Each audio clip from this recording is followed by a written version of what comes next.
Hello everyone, welcome back to another episode of Weirded Out. Today we're talking about Gypsy Rose Blanchard. Get ready because this will be a very long episode, and that's why I'm sitting comfy on a couch today, because I cannot be sitting on a chair for more than 2 hours. And to be honest, I think that's how long this is gonna take. So yeah, without further ado, let's get into today's case.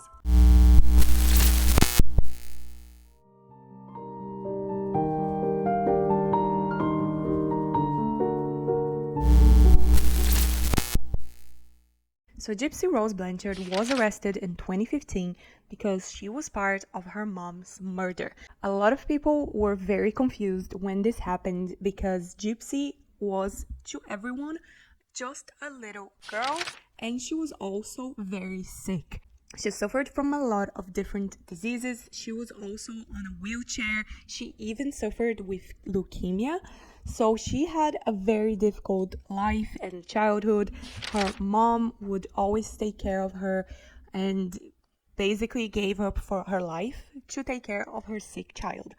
And that's what everyone thought. That's what it seemed. So why would this girl want to murder her own mom if she is basically so sick and her mom is taking care of her? What went wrong? And surprisingly, what actually happened is that Gypsy was never sick. She was never in need of being on a wheelchair. She never even had leukemia. And she was a perfectly healthy adult. She wasn't a child, she was an adult. And she was actually the victim of her mom, who was suffering from munchausen by proxy. So if you don't know what munchausen by proxy is, this is a mental illness, and this causes the mom or the caretaker of a child to fake symptoms or make their child have those symptoms so that it looks like they're sick. That is very crazy and twisted, because you would never think that a mom or a parent would ever be capable of doing that to someone, but it is a real disease, and it's very sad. And this is what happened to Gypsy. She was a victim of munchausen by proxy. So to understand what happened to Gypsy and her mom, I think it's very important that we go back in time and look at her mom's childhood.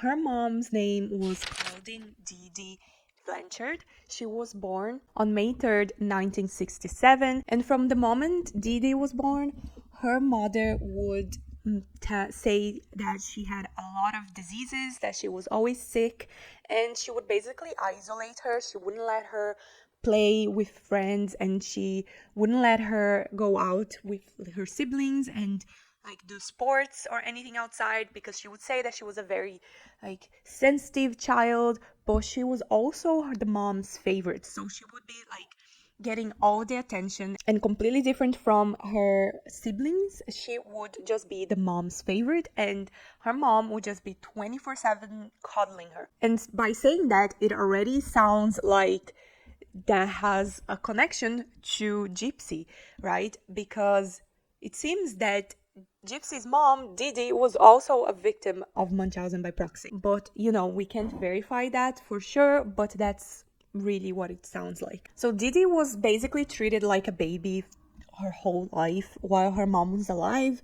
She was also forced to sleep on her mom's bed with her, and she would get everything she wanted from her mom. Like we said, she was the favorite. Of course, she started to really like this attention, and she would love being the mom's favorite, right? She would get anything at any time. And Dee Dee's mom was kind of a character, so it was claimed by Dee Dee's dad that her mom used to shoplift and steal money, write bad checks. So she was kind of not really a great person. And you're gonna see later on in the case that this kind of similar behavior shows in Dee Dee when she grows up. So yeah, it seems like she learned a lot from her mom, and not really anything good, to be honest. Dee Dee was also sexually abused by her dad during her childhood, and this is something that it's absolutely insane and disgusting. I can't even think about how a parent is capable of doing these things to their child. So yeah, it seems like she didn't grow up on a very nice environment. When Dee Dee was 23 years old, she met a boy named Rod. This boy was 17 years old, and Dee Dee started a relationship with him, and that's kind of weird. He's 17. She lied to him and said that she was 21. So I guess she kind of knew it was wrong already, but that didn't change a lot. 21, 23. Anyways, after only 3 months dating, Dee Dee fell pregnant. And Rod came from a really religious background, so he believed that the only option for him now that Dee Dee was pregnant was to get married. So that's what they done. They got married straight away. And 6 months after being married, Rod just realized that this was a mistake. He wasn't in love with Dee Dee, and he was only marrying her because she was pregnant, and there was no point to this marriage.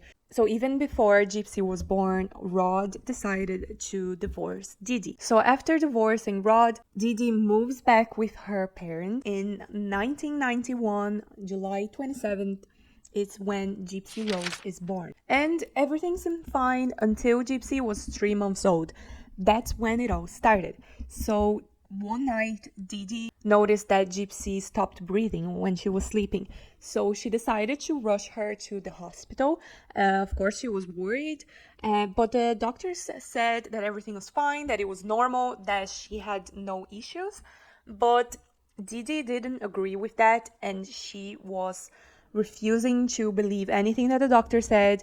And she starts telling everyone that Gypsy has sleep apnea. She even bought a machine for sleep apnea, and Gypsy would have to sleep with this machine for a long time until she was older, basically her entire life. And this was the first of many medical conditions that Dee Dee would make up.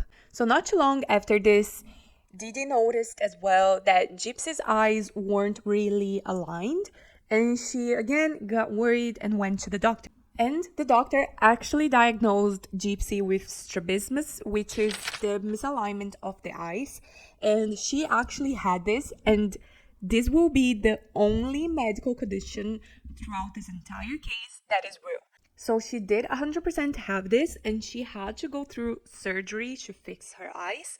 And Dee Dee absolutely loved this because she would tell everyone that Gypsy had to go through surgery and how sad she was and how poor Gypsy, and she's just a child and she had to go through surgery, which of course it's very sad, but she noticed that she was getting a lot of attention from people. Everyone was worried and felt bad for Gypsy, and Dee Dee started loving this attention that she was getting. So this seems like it really triggered Dee Dee into really wanting more and more of the attention. And because the eye problem was fixed, the surgery was done, she had to figure out another way to keep getting the attention.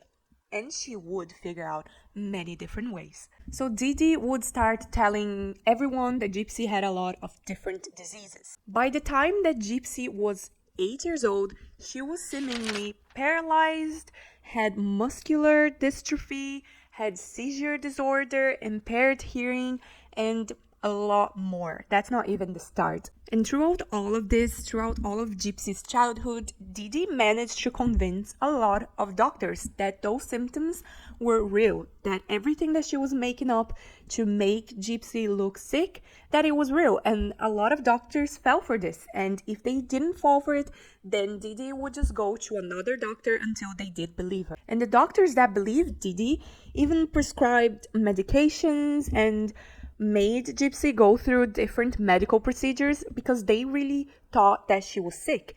And Dee Dee used to work in the medical industry. I believe she was a nurse before. So people kind of did believe her because, one, nobody thought that a mom would actually lie about this, would lie about their kids being sick. They saw her as just like this really worried mom that wanted her daughter to be well, and also because she had this knowledge of like diseases and like all the medical words because she worked in the field. She was able to really say everything in like really like medical terms, and she seemed to really know what she was talking about, so that made doctors really believe her. I don't think that this is an excuse, to be honest. I still think that Gypsy didn't receive the correct and proper care from those doctors. There was a lot more tests that could have been done to make sure that her symptoms were actually real, but that's just my opinion. So yeah, Dee Dee wanted Gypsy to really look sick, and she was gonna do everything she could to make that happen. So one day, Gypsy had a accident while she was riding a motorcycle with her grandpa, and she had a few scrapes on her knee and her leg was sore, but it wasn't really anything that serious. But of course, Dee Dee was gonna use that to her advantage. So she decided to wrap her legs in bandage and everything to make it look worse than what it actually was, because she would get more attention that way. When that attention started wearing off, one day Dee Dee came home with a wheelchair and told Gypsy to sit on the wheelchair and start using the wheelchair because her leg wasn't well. And, of course, Gypsy is only a child. She's gonna listen to what her mom says, and she uses the wheelchair. From that moment on, she would never stop using the wheelchair. Her mom would tell her every single day that she couldn't get up from the wheelchair because her legs couldn't handle it. And Gypsy would ask her every day, "Can I please stop using the wheelchair now? I feel fine, my legs are fine. Can I stop using the wheelchair?" But her mom would manipulate her and tell her that if she stopped using the wheelchair, something really bad would happen. There was even an incident while they were at a family party, and there was a trampoline at the party and all the kids were jumping and playing, and Dee Dee left for a few minutes, and Gypsy, knowing really well that she can walk, she got up from the wheelchair, went and starts bouncing on the trampoline and enjoying her life as a child like a normal child. Everyone, all her family, were really surprised because they thought that she couldn't get off of the wheelchair. They just let her jump on the trampoline because she was fine. But when Dee Dee came back and she saw that, she was furious. She was so angry at Gypsy for doing that. And also she started screaming at her family, telling them, "Do you not know that she can't get off of her wheelchair? You shouldn't let her jump on the trampoline." So she was doing the most, to be honest. And Gypsy just thought that her mom really cared about her.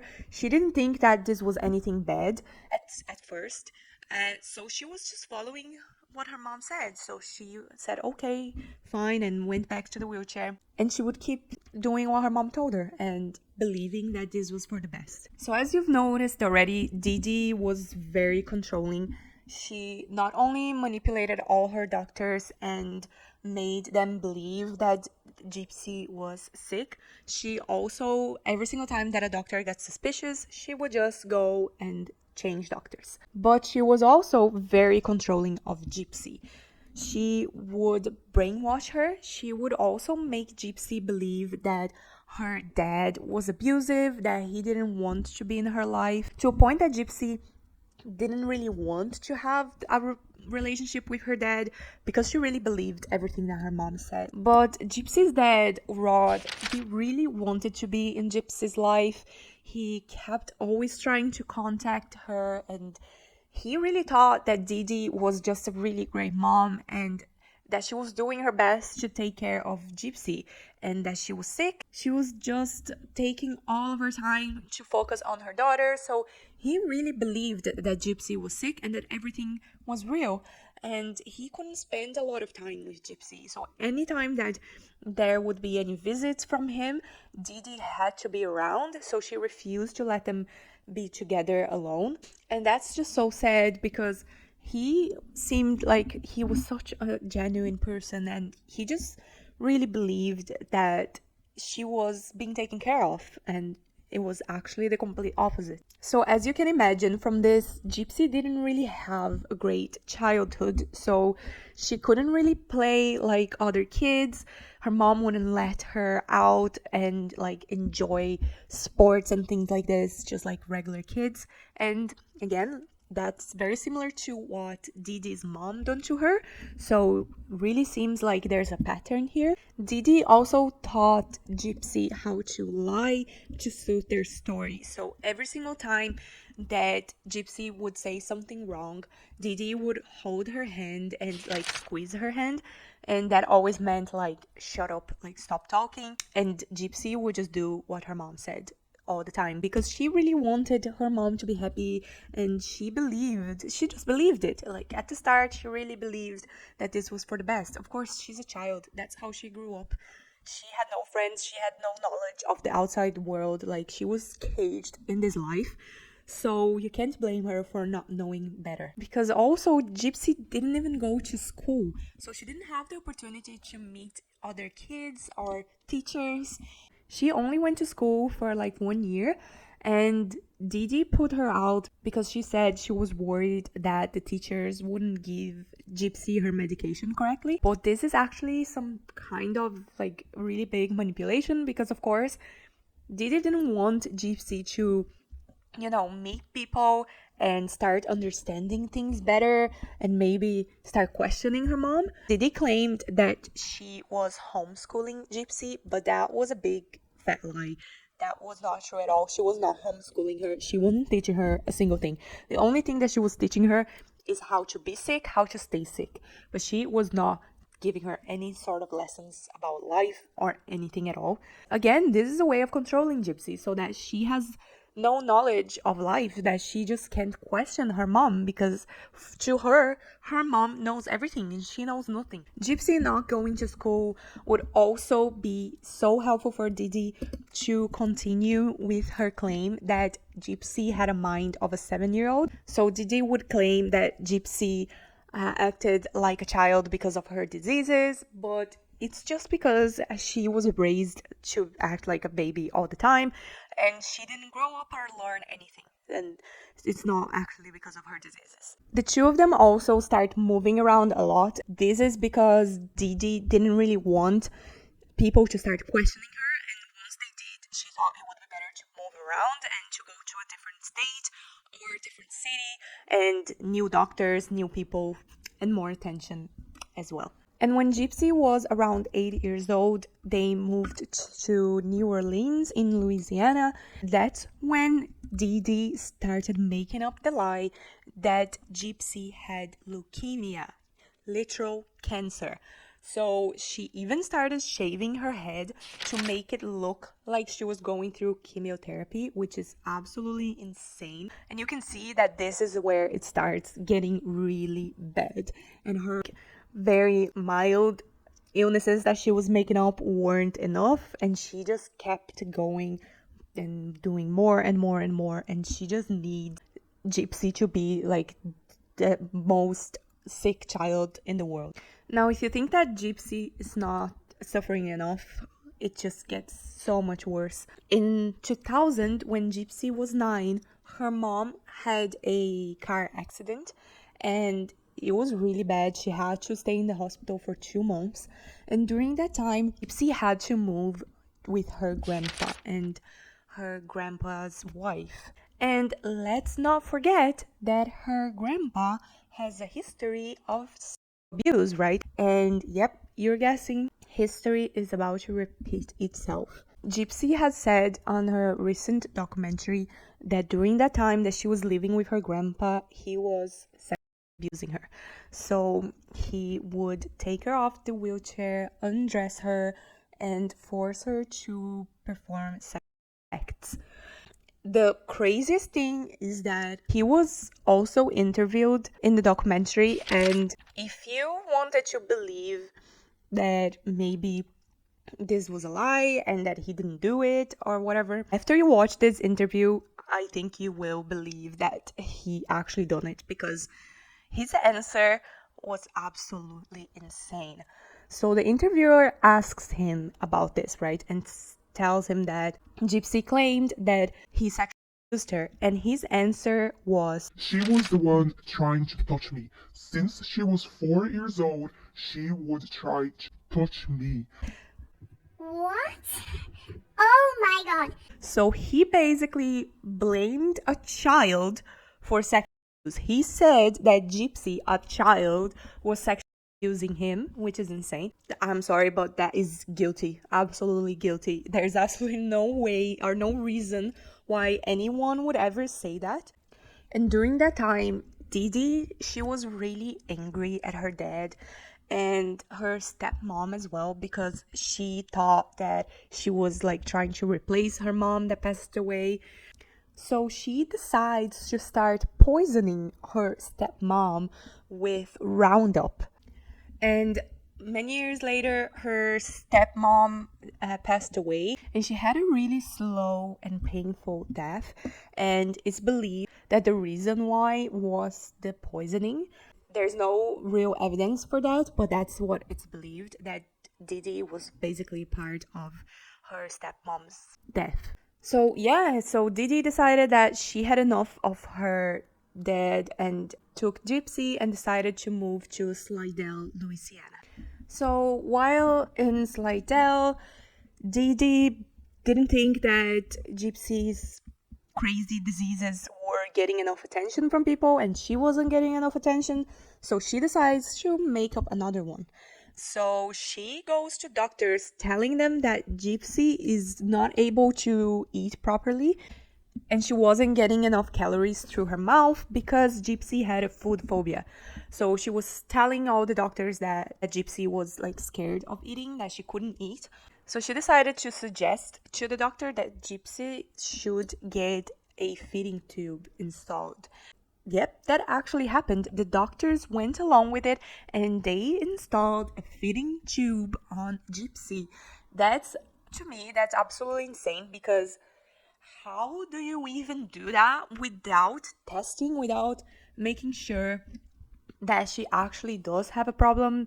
I don't know how you're supposed to test for those things, but surely there's a way. And a feeding tube shouldn't be your first option, and you shouldn't. Why would you go along with this? It's so weird. This feeding tube was not only another way to get more attention, but also another way for Dee Dee to control Gypsy, because with it she could control basically everything that was going into Gypsy's system. So she could control all the medications and anything that she was feeding through the tube. She would also tell Gypsy that she was allergic to a lot of different foods, especially sweets. Gypsy would not be allowed to eat like chocolate or anything like that, and she would just have to eat through the feeding tube the whole time. And at this point, it's when Dee Dee starts taking advantage of Gypsy's sickness for financial gain. So she claimed that she couldn't work because she had to take care of Gypsy full time. She was getting a lot of money from the government. She qualified for Social Security, disability payments, and she was also getting all the medications from Gypsy paid by the government. Not only that, she was also getting money from Rod. She was getting around $1,200 a month. She also started claiming that Gypsy was getting a lot of seizures, and that would help her get more medications from the doctors. And again, another thing that it's crazy that they just gave her all this medication without any actual proof that those symptoms were real. But what can I say? I don't know. This is just my opinion. I'm just a regular person. I have no clue how medical rules are, but I don't know, it just seems wrong. It seems kind of silly, and surely something is not right. And oh my god, to make things even worse, it's like Gypsy didn't have a break. She would just keep going on and on with these different diseases, and it's insane. She started putting numbing cream on Gypsy's mouth to make her drool. So she brought her to the doctor, telling the doctors that Gypsy was drooling all the time and there was something wrong with her. So the doctors decide to operate on Gypsy and remove her salivary glands. Yep, they remove her salivary glands because to them, what they're seeing is the real symptom. They're seeing a child drooling non-stop. And it's crazy. This procedure actually caused Gypsy to start losing some of her teeth, and it's pretty sad. She was always in so much pain because of it. And oh my god, it's just, I can't even imagine how she was feeling as a child, because she looked up to her mom. She really believed that she was doing the best for her, but she was the one ruining her life. In 2005, they were the victims of a natural disaster. So Hurricane Katrina destroyed their home in Slidell, and not only their home, a lot of people's homes. Gypsy and Dee Dee had to live in a shelter for a while, and after that, they relocated to Springfield, Missouri. And of course, this is an extremely horrible situation. Hurricane Katrina ruined so many people's lives, but Dee Dee would, of course, use that to her advantage as well, as always. So a non-profit organization heard of their story and built a really, really nice pink house with wheelchair access to them. And it's so sad how they are getting this even though Gypsy doesn't actually need this. She doesn't need the wheelchair access. So, it's so sad. This could have went to another child that was actually sick. The media also started sharing people's stories from Katrina, and when they heard about Gypsy, they really wanted to share her story because, of course, she's this sad, sick child, and, they wanted to interview them. So they went and interviewed Gypsy and mom, and the interview is so strange. It just feels weird. Dee Dee's holding Gypsy's hand the whole time, and like we said previously, that she used to squeeze her hand whenever she wanted Gypsy to just shut up or if she said something wrong. It just feels so weird when you watch that and you see her holding her hand. It just, I don't know, it gives me the chills. And with all this media attention, Gypsy became kind of like a local celebrity. The whole community would know her, and she started winning a lot of things. She got cash donations, she won concerts, like meet and greets with celebrities, and she also won a trip to Disney World from Make-A-Wish Foundation. So she was getting a lot. And Dee Dee was absolutely loving it, living her best life there with her sick child. Very, very insane. By that time, Gypsy was supposed to be 16 years old, but something else that Dee Dee was lying about, she was also lying about Gypsy's age. She would tell Gypsy and the whole world that she was 12 years old, not 16. And Gypsy would act the age because, again, she had no education, no knowledge of the world, and she would just follow everything her mom said. It's believed that the reason why Dee Dee lied about Gypsy's age was because she could get money from the government from longer this way, and also because it kind of gives that idea of this innocent child. Like, she believed that people would feel more sorry for her if she was younger, and that's so sick. But, she's just trying her best to get all that attention. So yeah, now they're living in Springfield, Missouri, in their nice, lovely pink house that was built for them. And Dee Dee was getting a lot of sympathy from the neighbors, from everyone around. And another thing that Dee Dee used to her advantage about Katrina is that she would claim that all of Gypsy's medical records were lost during Katrina. So every single time that a doctor got suspicious and started asking questions and wanted to see the medical record, she would say, I'm sorry, it got lost in the Katrina hurricane. We don't have any medical records. And there were a lot of doctors who just took her word for it, they believed it.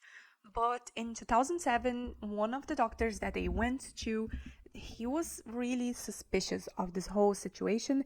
He didn't see all the symptoms that Dee Dee was saying, and he really, really thought that there was something wrong. So he referred Gypsy to a neurologist. This neurologist was also not believing anything that Dee Dee said. After the tests, everything came out normal, and he even said to Gypsy that she could walk, that she was fine and she could walk. And when he said that, Dee Dee freaked out. She stormed out of there. She was so angry. The doctor wrote on his notes, munchausenbyproxy. So he really thought that that was the case, but he decided to not report this to anyone. He just kept that on his notes. So there's a lot of controversial opinions about this, if he should have reported or not. He mentions in the documentary that people wouldn't believe him because he didn't have like proof to it, but I don't know, should have reported anyways, because you never know. In 2009, another doctor also started suspecting all of this, and he actually reported Dee Dee to CPS, which is the Child Protective Services in the US. But when the officers went to their house for a wellness check, Gypsy just went along with her mom's lies and said that she was fine, that she was actually sick, and her mom was a loving mom. And they didn't say anything wrong. The officers believed her and just left, and that was it. That was the only time that anyone came to check on her. So jumping forward to 2010, Gypsy is 18 years old, but she believes that she is 14 years old. Of course, with her age, she starts wanting to be a normal girl, you know. She gets curious about things, about boys, about dating, and she starts getting really close with her neighbor Aaliyah. And she would confide on her, ask her questions about like dating, about boys, and all those normal girl conversations. At that time is also when Gypsy got her first laptop. She was only allowed to go to Disney websites, like really child-driven websites. But at night, she would sneak out of bed and stay on her laptop all night. And she created a secret Facebook account that she would use to chat with her friend Aaliyah. And while talking to this girl, she starts learning about the world, about like normal teenage stuff. And one night, Dee Dee actually caught Gypsy on her laptop and she hit her with a coat hanger because of it. But it would come a point when Gypsy would start getting sick of all of this, and in 2011 is when Gypsy would try to escape for the first time. So it's now 2011, Gypsy is 19 years old and she goes to a sci-fi convention. She meets a guy there named Dan. This guy, he was 36 years old, and they were chatting the whole time while at the convention. Gypsy really liked him, so she told him her secret Facebook page. When she got home, she was so excited to go to her laptop and see if she had a request from him. So she opened her laptop and there he was. He had requested her friendship. At this point, she was really, really desperate to like know the world and be a normal girl, and she saw Dan as like her Prince Charming, because of course her whole idea of like love and romance came from Disney movies, like child movies. So Gypsy starts telling Dan more and more about her home life. Also tells him her real age, because at this point Gypsy had found her medical card and she found out that she was actually 19, not 14. So she tells Dan that, and he replies to her like, You're a grown woman. You don't need your mom to tell you what to do. You can just get out there and live your life. You can run away and escape and do whatever you want. So one night they plan her escape. So they plan on running away together. So Gypsy packs all her clothes and gets all her stuff. She puts on a wig and writes a note to her mom saying that she just wanted to live her life independently and be free. She walks out the door in the middle of the night while her mom is asleep and leaves. She goes all the way to meet this Dan guy at a hotel. And let's not forget that he is 36 years old. So that is icky, that is weird. Like, okay, she's an adult, she's 19, but she's still 19. So she goes to this guy's house and she thinks that that's it. Her life is starting now. She will have a happy ending. But of course, that's not gonna happen, right? So Dee Dee wakes up at 4 a.m. in the morning and notices that Gypsy is gone. And Gypsy's phone had fallen from her backpack. So Dee Dee grabs the phone and finds Gypsy's secret Facebook account and all her messages with this guy. And she is angry. She goes and runs to this guy's house to get Gypsy. So she gets there, she finds Gypsy with Dan, and the first thing that Gypsy says to her is that she knows that she is 19, not 14, that her mom can't control her anymore. But Dee Dee still continues to lie to her and tells her that she's crazy, that she is 14, that she's a child, that she needs to go back home. And she's also manipulating Gypsy. She tells Gypsy that if she goes back home, she will let Gypsy see Dan. She will let them date and be happy as long as Gypsy comes home. Of course, that's a lie. And when they get home, Dee Dee does the worst thing ever. She chained Gypsy to her bed for 2 weeks. She smashed her laptop with a hammer and she hit Gypsy and she kept her there chained for 2 weeks straight, and she was also starving her. She wasn't feeding her properly during those 2 weeks as a way of punishing her, which is insane, absolutely crazy. But at this point, like, I'm not even surprised anymore at how Dee Dee acts, because, like, if she's capable to make her own daughter so sick, like, I'm not even surprised that she's capable of starving her and keeping her chained. Dee Dee also bought a gun to keep at the house because she thought that this would scare Gypsy. And it did. Of course it did. Gypsy didn't know any better. She thought that her mom was gonna use that gun to kill her. She was terrified. So Gypsy decides to keep, like, playing her mom's games and starts, like, acting really nice to her mom until her mom trusts her again and unchains her. But she actually plans to run away again. But her mom found her packed bag with all her stuff and noticed that she was trying to run away, so she confronted Gypsy. But Gypsy, she was so angry and so done, she grabbed the gun that her mom bought and shot her 10 times. But the gun was actually not a real gun. It was a BB gun. The wounds were superficial and Dee Dee was fine. She went to doctors just, like, to take care of the wounds, and she was lying and said that she was robbed and that someone, like, attacked her with a BB gun.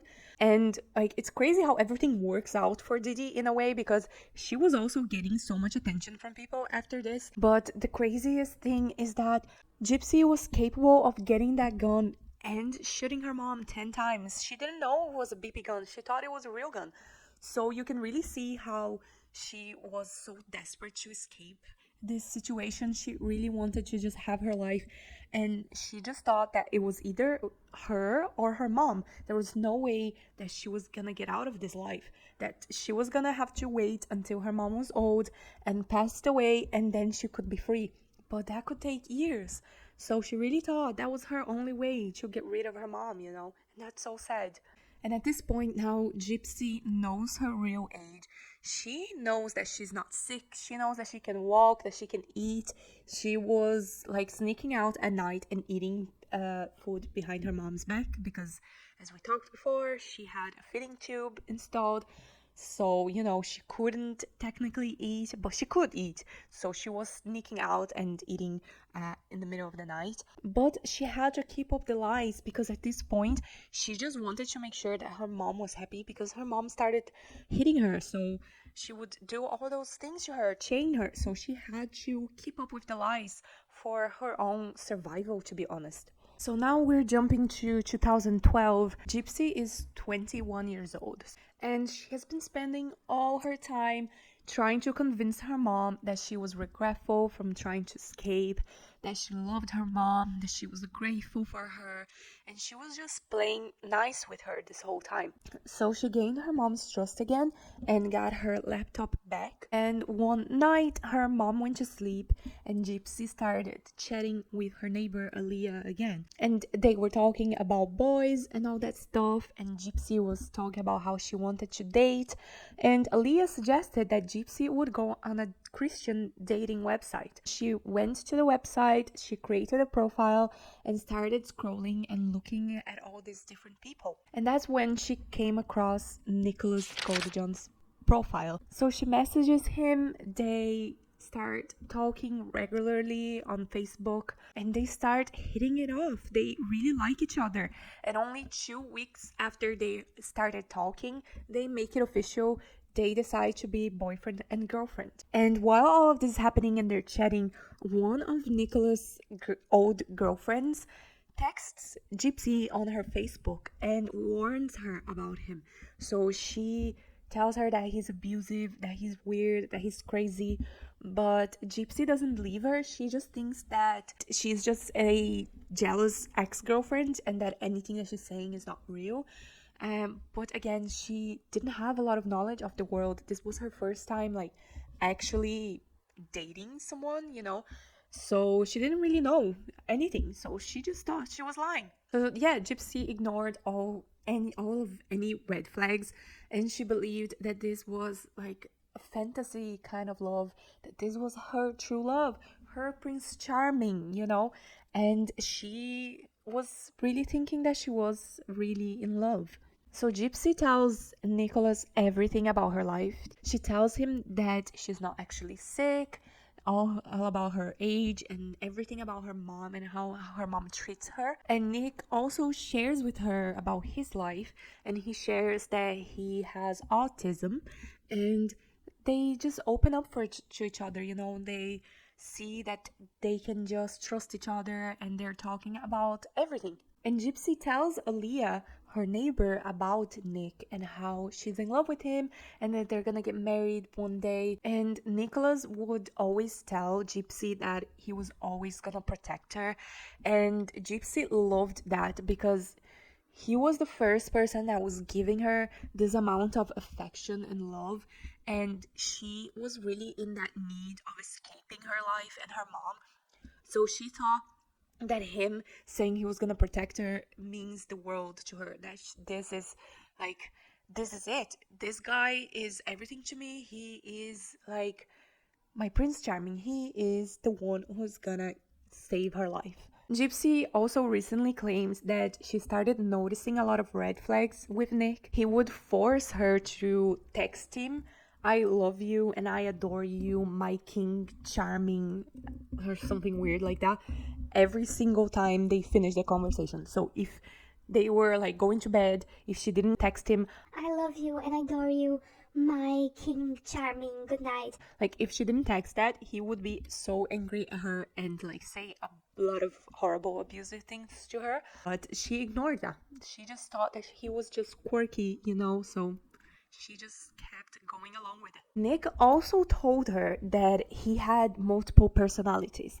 He told Gypsy that he had a good side and a bad side, and the bad side was really evil, and his bad side was a 500-year-old vampire called Victor. But she didn't see that as a red flag at the start, so she just was like, okay, sure. He also told her that he was really into BDSM and roleplay. And Gypsy didn't really know what that was. She had to Google it to find out what it was. And she didn't have a lot of knowledge of that stuff, of course. Like, she never dated in her life. This was her first time doing all this. And she didn't really like doing that, but she wanted to do anything that would make him happy. So they were actually messaging back and forth for like 2 years before they decided to plan that they would meet for the first time. So in 2015, they created this master plan of meeting in person. So they thought that the best way for them to meet would be if Gypsy was with her mom, and that they just stumbled across each other, like her and Nick, and that they pretended they never met, and they start talking, and then her mom would see that Nick was like a nice guy, and she would just bless their relationship. Like, they thought that would be a great plan, right? But not really. So they decide that Gypsy was gonna go with her mom to the cinema to watch the premiere of Cinderella, and Nick was gonna take the bus from his house all the way up to Gypsy's state to go to the same cinema. So they were gonna like sit there, watch the movie, and then like at some stage talk and introduce each other. They also planned that in the cinema would be the first time that they would have sex. So Gypsy was gonna lose her virginity to Nick. So that's exactly what they do. They go to the cinema. Gypsy goes wearing this like princess dress, and when they are in the cinema, they're like by themselves. There's almost nobody there, I think, and It's just her mom, and this guy. And like, how is that not a red flag? I would think it's so weird that this guy is just sitting there in a cinema by himself watching Cinderella. What is going on? It's not a great plan, is it? And it doesn't turn out very great. But in the middle of the movie, somehow Dee Dee lets Gypsy go to the bathroom by herself. So she goes and Nick goes and they meet in the bathroom and they go there with the intention of having sex. But Gypsy says in her recent documentary that they didn't actually have sex and that she was very frustrated because Nick couldn't get it up, you know? And when Nick tries to introduce himself to Dee Dee just doesn't like him. She asks him to go away. She thinks he's creepy. She just thinks this is a weird situation. So she doesn't like entertain the conversation. And when they get home, Gypsy thinks that, you know, Dee Dee's gonna say that she liked that guy and he was so nice. But what actually happens is that Dee Dee says that he was a creep, that she didn't like him, and that Gypsy can never speak to him. So Gypsy's plan didn't work out as she expected, and, you know, she was feeling like her dreams were crushed. Like, she really wanted to have this beautiful story and for her mom to bless her relationship. But it was clear to her that it was never gonna happen, that her mom was never gonna let her have freedom and have a normal life. And at this point, she was fully aware that she was not actually sick. She was stuck in this awful situation and she had to find a way out. And you may think, why didn't she tell anyone? Why didn't she ask for help? But she thought that if she told anyone, nobody would believe her. And to be honest, I actually don't think they would. Because, you know, all the doctors, they believed Dee Dee. Everyone believed Dee Dee. And to them, like, Gypsy was just this poor, sick child.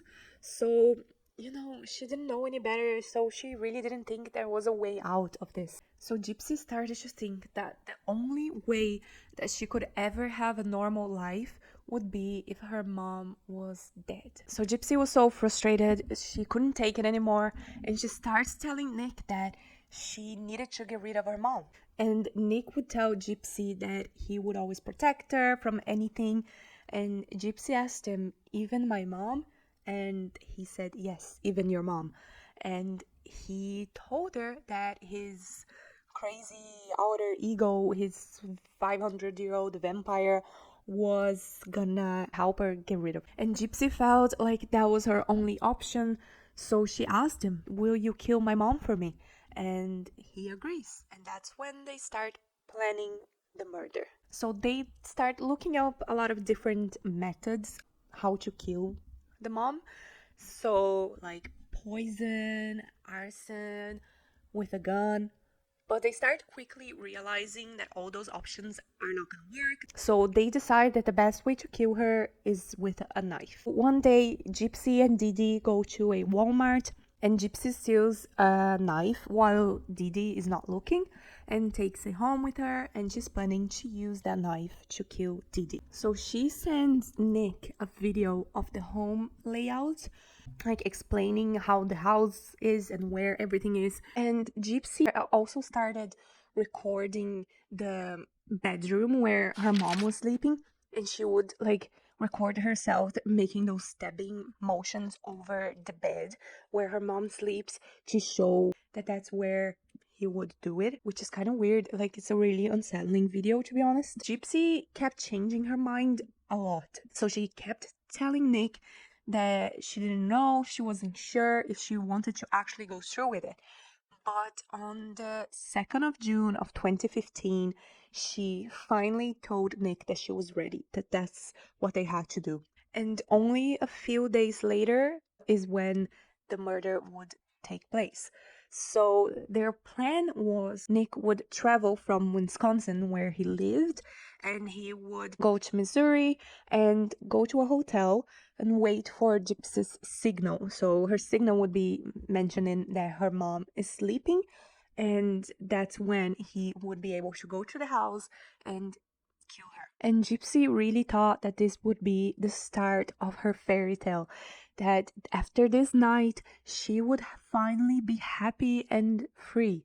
But, it wouldn't really end that way. So Nick arrives at the house and Gypsy goes to the bathroom while Nick goes into Dee Dee's room and starts stabbing her. And while this is happening, Gypsy's there in the bathroom, covering her ears, listening to this awful sound of her mom being murdered. And while Nick is stabbing her, Dee Dee wakes up suddenly and she starts screaming for help and screaming Gypsy's name.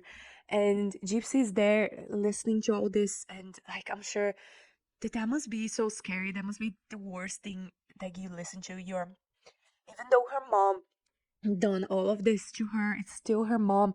And hearing someone dying like this, not only dying, getting their life taken, is so horrifying. And I'm sure that she was traumatized by this for so long.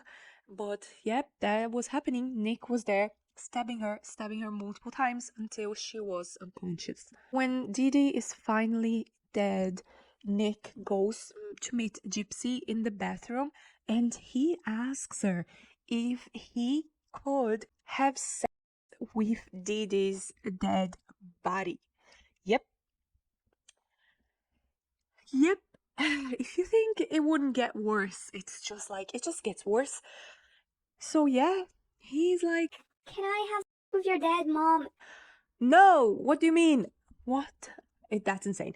But of course, Gypsy says no, right? And he doesn't like that. He's not happy with it. And he says, okay, then we need to have sex, me and you. So Gypsy agrees. Gypsy says that during it, she doesn't want it anymore. She just feels like this is wrong. And she asks him to stop, but he doesn't stop. So after all of this, they need to clean up the crime scene, right? And Nick also tells Gypsy that she needed to be naked while she cleaned the blood because that he likes that. So she goes ahead and does what he says, and they get all of Gypsy's stuff and leave, but they leave one thing behind, her wheelchair. Because of course, she knows she doesn't actually need that wheelchair. She is not sick. She can walk.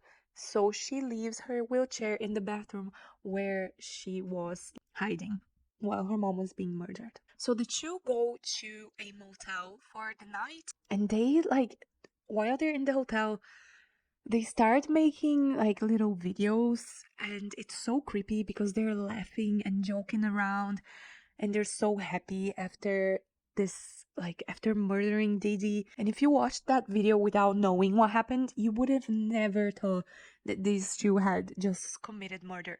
You would have thought that it's just, oh, it's a cute little couple and they're just laughing and having fun. You wouldn't think that this is literally only a few hours after they killed someone. And Gypsy wasn't really thinking about her mom being dead. All that she could think about was that she was finally free. So she was gonna have this happy life that she always wished for. So 2 days later, they decided to leave the hotel. So they take their bags, they take the money that they took from the house, which was $5,000, and they plan their trip to Nick's house. One thing that they didn't think of is that they still had the murder weapon, right? They still had the knife with them. So they had to get rid of it somehow. And their great, amazing decision was to put the knife in an envelope and send it by post to Nick's house. By post. Just throw it somewhere in a ditch, I don't know, in a river. Why would you send it by post? That is crazy. But that also just shows how they just had no clue what they were doing. Gypsy just didn't know anything. She was just going along with things and she had no knowledge. She was just thinking that that's it. She killed her mom, she's fine, happily ever after. So after posting the knife, right, they get on a bus to Nick's house. They get there and Nick tells his mom that Gypsy was homeless and that she was kicked out of her house and that she needed somewhere to stay. So his mom agrees and she stays with them. But as soon as she gets there, Gypsy starts realizing that Nick is actually really controlling. He would tell her like what to wear and what to say and what to do and what she could eat as well. After a few days at Nick's house, Gypsy started feeling remorse. She was worried that her mom's body wasn't discovered yet.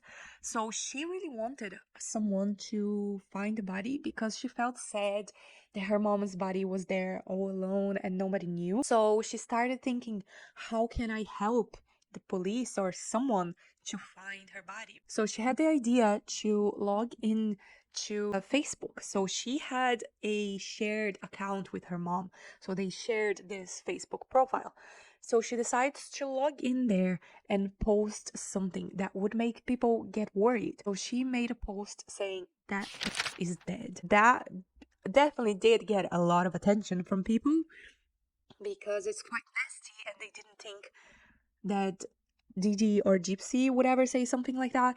So everyone was worried. On the comments of the post, they were all saying like how they were confused, they were scared. They started like asking the neighbors to go check. One of the neighbors decides to call the police, and they do. The police shows up and finds Dee Dee's dead body. Not only did they find Dee Dee dead, they also noticed that Gypsy was missing. Her wheelchair was still there. So to everyone, she is this sick little girl who like has nobody now to take care of her, and she was probably kidnapped by someone, and she's without her wheelchair, her medication, like she could be in danger, right?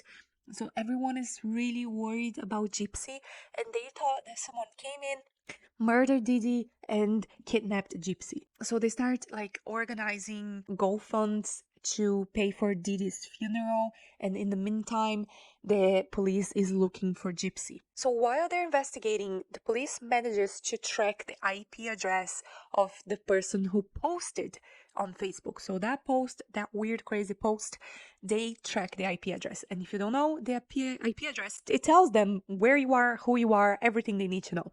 So with that, they find Nick's house. They go over there.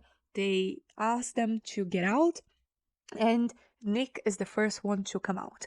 And after him, Gypsy comes out. And the most surprising thing of all to them is that Gypsy comes out walking. She is walking. She does not need a wheelchair. She is perfectly fine walking. And everyone is like, what is going on right now? What is happening? This girl is not sick. What is happening? So, okay, they handcuff them and bring them to the police station to interrogate them. So they interrogate Gypsy first. And the detective starts questioning Gypsy and explains to her how he, like, basically he knows that she's behind this. He knows that she knows that her mom was murdered, that she has to stop lying to him, and she tries to lie for a bit. When he tells her that her mom is dead, she like acts like all surprised. Your mom's dead. Okay. Now, what I want to ask you is, your mom's passed away. Okay, and she's deceased. All right. Now, what I want to ask you, did you have involvement in this? Okay. But the detective says he doesn't believe her lies and that she needs to start telling the truth. So she instantly switches and she starts crying and starts telling him everything. She explains her sickness. She explains her relationship with Nick, her relationship with her mom. And Gypsy tells him everything. Everything from the moment that Nick got her, to the murder, to the cleaning up of the crime scene, until they got to Nick's house. So now the detective knows everything, and he has a confession from Gypsy, basically. And he has to question Nick. And Nick starts lying. Of course he does. So he tells the detective that he wasn't hearing from Gypsy for a while, and that he knew how abusive her mom was, and that he was really worried about her. So he went over there to see what was going on and see if Gypsy was okay. And when he got there, Dee Dee had kicked out Gypsy from the house and she was living on the street. So he took her in and brought her back to his house. And the detective told Nick that she didn't believe him and that Gypsy had already confessed everything to the other detective. So, there's nothing else he can do, so Nick admits to everything. And he says that Gypsy asked him to kill her mom and that they were planning it for months. They were both being charged with first-degree murder. So after this, there was a lot of investigation and it was clear to everyone that Gypsy was a victim of Munchausen by proxy. Gypsy was facing a life sentence or even a death penalty because of her story and all of Dee Dee's lies and how she manipulated Gypsy caused her to suffer so much. And she basically had a horrible life. She was abused by her mom. So the prosecutors agreed on a plea bargain. So Gypsy pled guilty for the murder of her mom and she was sentenced to 10 years in prison, which, to be honest, I think it's still a lot. I don't know. This is also very controversial because yes, of course, she did commit murder. Well, she didn't commit it, but she planned it, So I don't know, but she did suffer a lot and she found that was her only way to escape. And to be honest, I think that she should have gotten more of like a mental health treatment other than prison, but as well, like, she did serve her time and I don't know. It's very confusing and yeah, who am I to say how long she should have been in prison or not? But yeah, she got sentenced for 10 years with the possibility of parole. And what about Nick? Well, he was telling a story that he was so in love with Gypsy and he would just do anything for her, and that's why he killed her mom. Even though killing Dee Dee was technically Gypsy's idea, Nick was the one that planned it, and he was the one that for the whole year was telling Gypsy all the ways they could possibly kill her. He's the one that planned the actual crime, and he was even like deciding what to wear during the murder. He was wearing this t-shirt with loads of clowns on it because he thought it would be really scary, which is creepy. He was claiming that Gypsy was the one that manipulated him into killing, and they were also using his autism as a defense. And his defense was saying that he wasn't able to make choices because of his autism and that he was easily manipulated. But he did make a lot of careful planning for the murder, so he did have a choice. And it's clear to see, like, obviously, they also went through their text messages, and on their text messages, it's so clear that he wasn't manipulated, that they done this together, And let's not forget the fact that he wanted to see Dee Dee's dead body. Even during the trial, he blamed all of this on his alter ego, on Victor, the vampire. And he was saying that Victor is the one who wanted to do this, that it wasn't him, that Victor asked Gypsy to wear red lipstick and paint her nails red on the night of the murder. It was all Victor. It has nothing to do with him. It's Victor. And, he just said that was his defense. Like, he used his autism and his multiple personalities that he claimed he had. And Nick was also previously charged with disorderly conduct in 2013. He was caught touching himself in the parking lot of a McDonald's. Weird place to be doing that. So yeah, he was already kind of a troubled person. But overall, after the trial, he was charged with first-degree murder and he was sentenced to life in prison plus 25 years. And after all of this, while in prison, Gypsy started to feel remorse. So she spent a lot of time thinking about everything that happened, and she started to miss her mom. But she also said that as soon as she got in prison, she was so happy. she felt free. It was the first time that she was actually free. And she wasn't free, she was in prison, but she could do whatever in prison. She didn't have to have a wheelchair anymore. She didn't need her feeding tube. She could eat the food, even though it's prison food. It's food, and she could eat it. She could make friends in prison. She could talk to people. She could study. She even finished her studies. She finished school while in prison. So she was actually freer in prison than she was outside of prison. She also had weekly visits with a therapist in prison, which is really great. And she also done a lot of interviews to share her story. She just looks and feels much healthier. And like we mentioned at the start, she was granted parole and she was released last year in December. And again, there's a lot of controversy about this case and people saying their opinions if she should have been released or not, and if she should be going and doing all this press and being on the internet and social media. But she was stuck her whole life.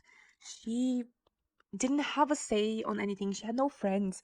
It's like she's living her life for the first time now, and she's enjoying it, and she done her time, and that's it. Now she's free.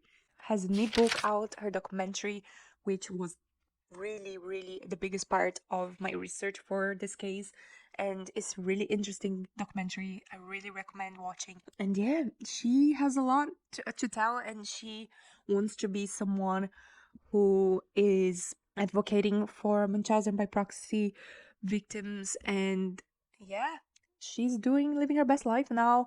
She's also married, and there's a lot of people who have a lot of opinions about her marriage as well, but I don't know. I think we just need to let the girl let her live her life, finally be free, and just hope that she has a happy life. And that's it. But with all this, we also had to look at Dee Dee's family. Like, I think that they have such big responsibility on all of this because Dee Dee was neglected by her family as well. Not only did she suffer with her mom, but when her family started noticing that she was acting just like her mom, which they did, they said in interviews that they knew what she was doing, that she was just like her mom.